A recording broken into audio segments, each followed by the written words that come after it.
Hello friends, आज के इस पर्टिकुलर वीडियो में हम लोग डिस्कस करेंगे पे कमीशन के बारे में। तो आप लोगों को पता ही होगा कि रिसेंटली हमारी इंडियन गवर्नमेंट ने 16 जनवरी को अपनी कैबिनेट मीटिंग के बाद में 8th पे कमीशन के फॉर्मेशन को मंजूरी दे दी है। पैसा ही पैसा होगा। यानी कि अब 8 पे कमीशन को फॉर्म किया जाएगा, जिसके 2 सदस्य और 1 अध्यक्ष की घोषणा जल्द ही सेंट्रल गवर्नमेंट करेगी। और ये इन्फॉर्मेशन केंद्र सरकार के information and broadcast minister Shri Ashwini Vaishnaw द्वारा एक प्रेस कॉन्फ्रेंस के थ्रू दी गई। इससे क्या होगा कि जितने भी गवर्नमेंट एम्प्लॉय है, लगभग 1.1 करोड़ गवर्नमेंट एम्प्लॉयज़ को सीधा सीधा बेनिफिट मिलेगा और उनकी सैलरी और पेंशन्स के जो स्ट्रक्चर है वो रिवाइज कर दिए जाएंगे। चलिए अब समझते हैं कि पे कमीशन क्या होता है। देखिए, पे कमीशन एक गवर्नमेंट द्वारा सेटअप की गई यूनिट होती है जिसमें 2 मेंबर होते हैं और इसका एक अध्यक्ष होता है। ये क्या करता है कि जितने भी सेंट्रल गवर्नमेंट के एम्प्लॉयज़ होते हैं उनकी सैलरी और पेंशन को रिवाइज करने का काम करता है। और हर 10 साल में इंडिया में पे कमीशन को फॉर्म किया जाता है। तो रिसेंटली जो चल रहा है वो 7th पे कमीशन चल रहा है, मतलब कि अब तक भारत में 7 पे कमीशन को फॉर्म किया जा चुका है। और ये पे कमीशन क्या करता है, हर बार जितने भी पैरामीटर्स होते हैं उनको एनालिसिस करके गवर्नमेंट एम्प्लॉयज़ की सैलरी और पेंशन को इंक्रीज़ कर देता है या फिर उनको इंक्रीज़ करने की गवर्नमेंट से सिफारिश करता है। तो इनमें से कुछ पैरामीटर्स है, inflation rate, economic condition India की क्या है, उसके बाद में मार्केट सैलरी क्या चल रही है और परफॉर्मेंस ऑफ एम्प्लॉय। इन सब पैरामीटर्स को एनालाइज करके जो पे कमीशन है वो रिवाइज सैलरी स्ट्रक्चर को डिसाइड करता है और गवर्नमेंट को अपनी सिफारिश देता है, और जिसके बाद इंडियन गवर्नमेंट इस रिवाइज स्ट्रक्चर को अप्लाई करती है। जैसा कि मैंने आपको बताया कि अभी 7th पे कमीशन चल रहा है और इसका जो फॉर्मेशन है वो 2014 में किया गया था और इसे लागू किया गया था 1 जनवरी 2016 से। तो चलिए अब डिस्कस करते हैं कि जो पे कमीशन है वो कैसे सैलरी स्ट्रक्चर और पेंशन स्ट्रक्चर को इंक्रीज करता है या इनको रिवाइज करता है। तो एक्चुअली जो पे कमीशन है वो एक फिगमेंट फैक्टर को डिसाइड करता है। फिगमेंट फैक्टर क्या होता है? फिगमेंट फैक्टर जो है वो एक मल्टीप्लायर होता है। एक पर्टिकुलर फैक्टर से बेसिक पे में मल्टीप्लाई कर दिया जाता है और सैलरी को रिवाइज किया जाता है, और इसी तरह से पेंशन्स को भी रिवाइज किया जाता है। फॉर एग्जांपल 6 पे कमीशन में फिगमेंट फैक्टर को 1.86 डिसाइड किया गया था, जिससे कि एम्प्लॉयज़ की सैलरी 40% तक इंक्रीज हो गई थी। और इससे जो मिनिमम बेसिक सैलरी एम्प्लॉय की वो 2750 रुपीज़ से बढ़ के 7000 रुपीज़ हो गई थी। इसी तरह अगर हम 7th पे कमीशन की बात करें तो यहाँ पर फिगमेंट फैक्टर को 2.57 सेट किया गया था, जिससे कि सेंट्रल गवर्नमेंट के एम्प्लॉयज़ की सैलरी जो है वो 20 से 25% तक बढ़ी थी। और यहाँ पर जो मिनिमम बेसिक सैलरी है वो 7000 रुपीज़ से बढ़ के 18000 रुपीज़ हो गई थी, और मिनिमम पेंशन 3500 रुपीज़ से बढ़ करके 9000 रुपीज़ हो गई थी। और 7th पे कमीशन को लागू करने के बाद में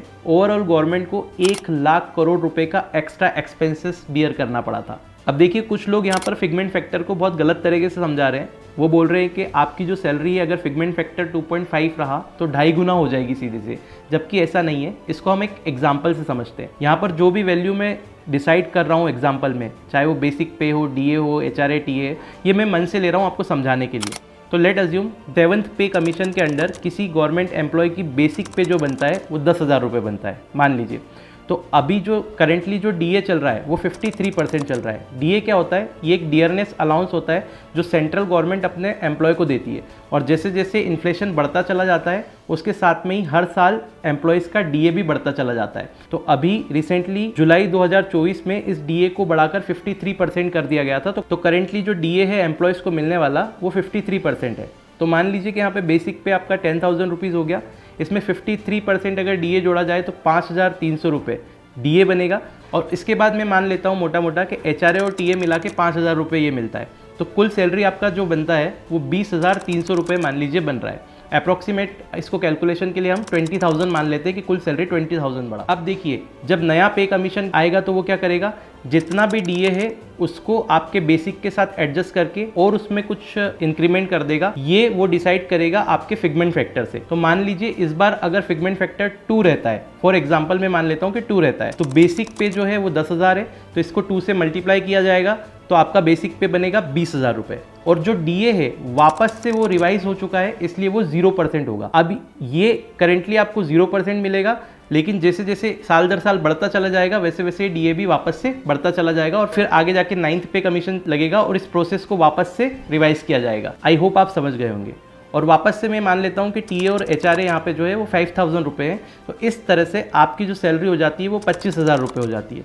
तो इनिशियली आपकी सैलरी थी 20,000 रुपये 7 पे कमीशन के अकॉर्डिंग, और अब बन गई है 25,000 रुपये, यानी कि 5,000 रुपये का इंक्रीमेंट हुआ। तो 5,000 रुपये बढ़े हैं किस पे, 20,000 रुपये पे। तो कितना परसेंट इंक्रीमेंट हुआ, 25% से आपकी सैलरी यहाँ पे हाइक हो गई है। तो आप इसे ऐसे समझ सकते हैं। तो कोई 2.5 गुना 3 गुना सैलरी नहीं होगी, लेकिन हाँ इतना ज़रूर कह सकते हैं कि गवर्नमेंट एम्प्लॉय का सैलरी और पेंशन में जो इंक्रीमेंट है वो 30% के आसपास होगा। और यहाँ पर ऐसा अनुमान लगाया जा रहा है कि इस बार जो फिगमेंट फैक्टर है वो 2 से 2.86 के बीच में रह सकता है। देखिए यहाँ पर 8th पे कमीशन के आने से इंडिया की इकोनॉमी पर भी बहुत पॉजिटिव इम्पैक्ट पड़ेगा। क्यों?